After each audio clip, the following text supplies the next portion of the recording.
Welcome back, everyone, to Perpetual Help. Today, Paul and I are diving deep into a topic that, honestly, I think we hear a lot about, but maybe don't always fully grasp: radical love in Christian spirituality. It's more than just a nice idea, isn't it?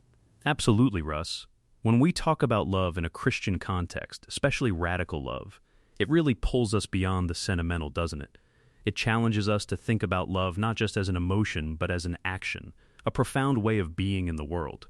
Right. And for me, the first thing that comes to mind when I think about radical love is this idea of giving everything. Not just the easy parts, you know. It's not I love you when it's convenient for me. It's I love you even when it costs me something significant. That's where it really starts to get uncomfortable for most of us, myself included. Oh, tell me about it. We live in such a transactional world, don't we? It's all about what I get out of it, or at least what's least effortful. But radical love, as you say, demands a different kind of calculus. It's about self-giving, laying down your own comfort, your own desires, even your own perceived rights, for the sake of another or for God. Yeah, and I think that's the core of it. It's a love that says my comfort is secondary to your well-being or to God's will. It's a love that looks at the cross truly and understands that's the ultimate example of giving everything. It cost him everything. And that leads right into the second point that always strikes me when I ponder this. Radical love changes your priorities. It's a seismic shift, isn't it? We often chase after knowledge for success or status or financial security. But radical love, when it truly takes root, reorients your entire inner compass. That's such a great way to put it, Paul. Reorients your inner compass. I'm thinking of St. Gertrude, who's a fantastic example of this. Her story is so powerful. She was a brilliant scholar, initially driven by intellectual pursuits, accumulating knowledge. Right, she was all about that academic life, striving for what she probably saw as a successful, learned existence within the monastic setting. But then something fundamentally shifted for her, didn't it? A radical encounter with divine love. Exactly. This radical love made her pivot from knowledge for successes, which is something we can all relate to, striving for external validation or achievement, to knowing Jesus personally, deeply, intimately. It wasn't about what she could achieve anymore. It was about who she could be with. That's a profound distinction. It's the difference between accumulating information about God and entering into a relationship with God. That personal, deep, intimate knowing, that's where true transformation happens, I think, where our priorities inevitably shift. It is, and this brings us to what I find to be one of the most beautiful and frankly mind-boggling aspects of radical love. It invites union with God. St. Gertrude's most famous vision, the one where Jesus exchanged his sacred heart with hers, is just, it's the ultimate symbol of that radical divine love. Oh, that vision. Let my heart become yours, and yours become mine. It sends shivers down my spine every time I think about it. It's not just a metaphor. It's an invitation to a oneness, a complete indwelling and surrender. How can we even begin to fathom that kind of intimacy? I know, right? It's almost too grand for our human minds, but it speaks to the very heart of Christian spirituality, doesn't it? God's desire to be intimately connected with us, to merge his divine love with our human experience, transforming us from the inside out. And I think that kind of union, that radical exchange of hearts, is what then enables us to actually live out the next aspect of radical love, seeing others through God's eyes. Because if his heart is becoming ours, then his vision, his compassion, his perspective must also be infused into us. Exactly. That's the practical outflow. When you start to see through God's eyes, everything changes. You become more patient, you know? Those things that used to just immediately trigger you or frustrate you beyond belief, you start to see the person behind the action. Yeah, it really chips away at our tendency to judge.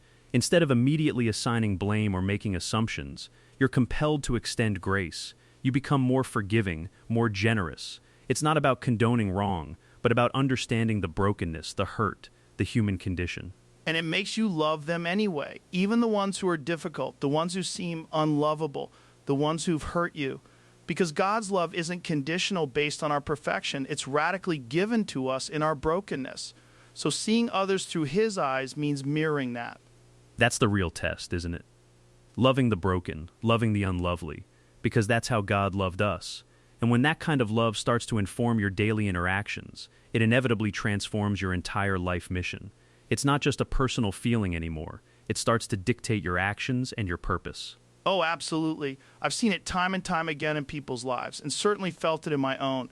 When you truly experience this radical love, it lights a fire.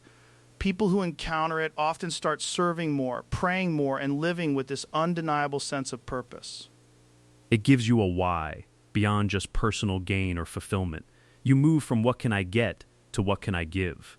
You look for opportunities to be a vessel of that love, whether it's in your family, your community, or even globally. Your mission becomes an extension of God's heart. Exactly. It changes what you wake up thinking about. It changes how you spend your time, your resources. It's a total reevaluation. Your life isn't just about you anymore. It's about being an instrument of that divine, radical love in the world. So let's bring this down to everyday life, Russ, because these high-level concepts can sometimes feel a bit abstract. What does this radical love actually look like, day to day, for someone listening right now? That's a fantastic question, Paul. Because it's not always grand gestures. Sometimes it's incredibly quiet and personal. Forgiving even when you don't have to, for instance. That's a huge one. Someone might have wronged you, and you're perfectly within your rights, humanly speaking, to hold a grudge or demand an apology. Oh, for sure. The world tells us to get even, or at least don't let them get away with it. But radical love says I choose to let go of this burden, not just for them, but for myself, and because God has forgiven me far greater things. Exactly. Or loving people who might not love you back. That's truly countercultural. We expect reciprocity, don't we? I put in, I get something out. But radical love just gives, knowing it might not be returned, and that's okay because the source of the love isn't them, it's God. That's where the supernatural element really kicks in, I think. Because loving without expectation of return, especially from someone who might even be hostile towards you, that's not natural human behavior. That requires a divine wellspring. It truly does. And choosing compassion instead of judgment. Oh, how often do we default to judgment? It's so easy to size people up, to label them, to put them in a box. But radical love compels us to pause, to empathize, to try and understand their journey, their struggles. It's a daily battle, honestly. The news, social media, even our own internal biases push us towards judgment. But choosing compassion, actively seeking to understand and extend grace, that's radical love in action, showing up in the small moments. And then there's sacrificing comfort to help someone. That's a big one because we're all so wired for comfort these days. My nice bed, my quiet evening, my favorite show. But when a friend calls needing help moving, or a neighbor needs a ride, or someone at church needs an ear, that's when radical love asks us to step out of our comfort zone. Oh, that hits home. It's the inconvenient call, the unplanned interruption to your meticulously scheduled day. That's when you realize, okay, is my comfort more important than this person's need, or am I willing to lean into the discomfort for love's sake? Exactly, and showing kindness without expecting anything in return. This loops back to the non-reciprocal nature of it. A kind word, an encouraging note, a small favor.